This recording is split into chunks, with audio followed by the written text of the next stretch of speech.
You're watching Fox 10 Arizona Morning with Ron Hoon, Rick D'Amico, Andrea Robinson, Kristen Anderson, and Corey McCloskey in HD.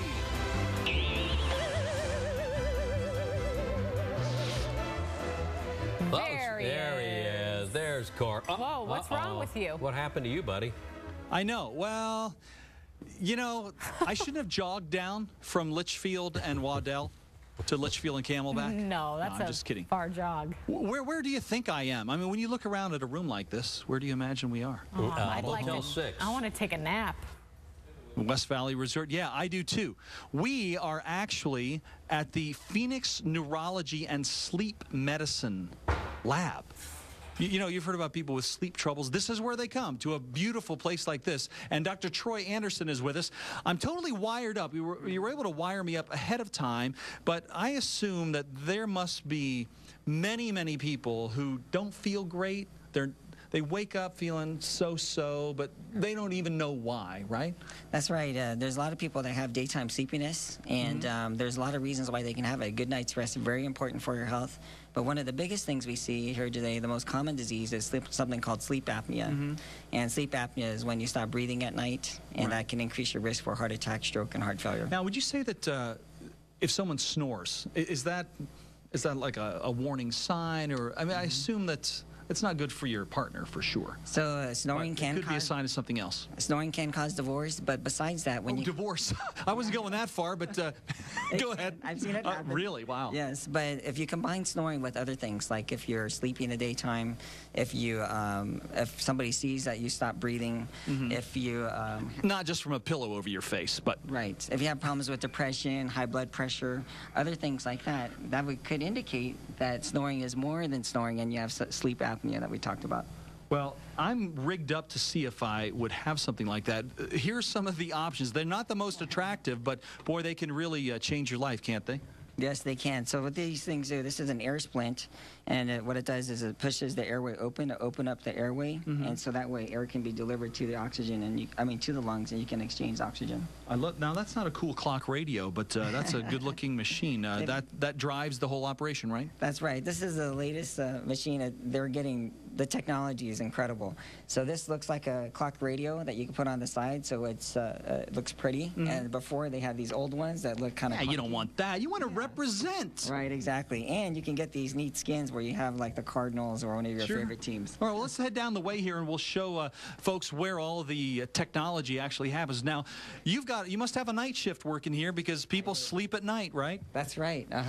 We have a night. Most of the work is done at night, but we do have day studies sometimes for patients that are night shift workers. Oh gosh! So Rick here is setting up the room, one of the rooms across the way. So and Janie's over here working. What is Janie doing, by the way? That seems like a lot of graphs there. Yeah. So what we're looking at right here, Janie's looking at the brain waveforms as well as the heart rate, the oxygen level, if the legs are moving, how many times they stop breathing, and when they stop breathing, if that's associated with oxygen desaturation.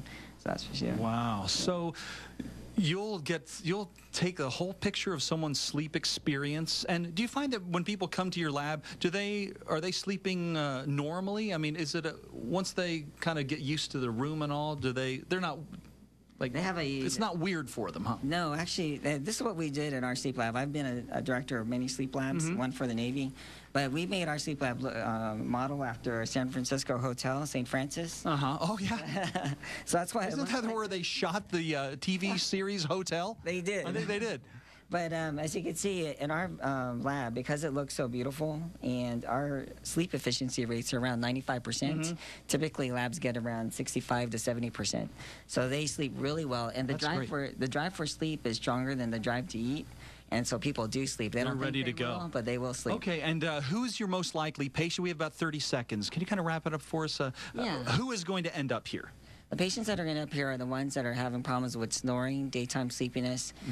Somebody has seen that they stop breathing. They have developed difficulties with high blood pressure, diabetes, high cholesterol, and their health is kind of going downhill. They're tired all the time. They don't have energy. And is this something that's going to be prescribed by their doctor? They'll send them on in here? Or? That's right. So their physician will recognize this, but oftentimes physicians take care of them and they don't ask them these questions.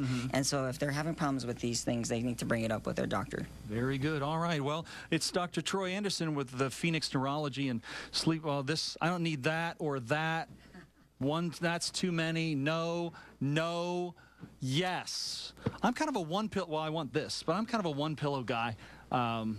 Do people use all those I don't want this either. It looks pretty, but nah. When I get into a hotel, everything goes. I do 2 pillows. That's boring, Corey. Oh, no, 3 at least. I'm 4. Ron's Who 3. wants 2 pillows? I got I'm here 4. to read. I do 2 Hit that pillows. light, would you, Doc? All right. Oh, You're totally milking this segment just to get a nap in before the noon show. I am not even coming back for the noon show. Tell Christy she's on. No, no. Look at that. You know what? From a guy that went to bed last night at 4:30, you don't need a nap yet. Yeah. He went to bed at 4:30 yesterday You gotta afternoon. be kidding me. Swear. Wouldn't it be interesting if we could check back in like halfway through Wendy's show and see what he's dreaming about? Oh, like the know, bubbles coming out of his Well, head? sort of, yeah. I don't know if anything would be coming out. Maybe just like nothing.